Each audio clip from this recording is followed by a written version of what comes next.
Umabot sa 20,800 na mga pamilyang Antiqueño ang itinuturing na mahirap noong 2023 base sa datos mula sa Philippine Statistics Authority o PSA Antique. Pinahayag ni Mr. Randy M. Tacugdoy, Chief Statistical Specialist ng PSA Antique, na noong 2023 nasa 13.8% ang poverty incidence sa probinsya, kung saan bumaba ito ng 4.4% mula sa 18.25% na na-record noong 2021. Nagpapakita ito ng 14 sa bawat 100 na mga pamilyang Antiqueño ang kinokonsiderang mahirap dahil napapailalim ito sa poverty line. Ayon kay Tacugdoy, 13,711 pesos bawat buwan ang kailangan ng isang pamilya na may 5 miyembro para mabili ang kinakailangan na basic food at non-food. Sa kabilang banda, umabot naman sa 118,740 na mga individual o 19 sa bawat 100 na mga Antiqueño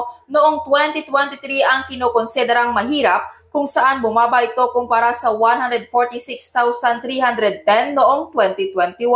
Kaugnay nito, 2,742 pesos bawat buwan ang kinakailangan ng isang individual para mabili ang kanyang mga kailangan na basic food at non-food. Balita mula sa probinsya ng Antique, K5 Family Palanog. Para sa Kampiyon na Balita, Serbisyo Publiko at Kasiyahan sa probinsya ng Antique. Ang kampiyon na istasyon, K5 News FM.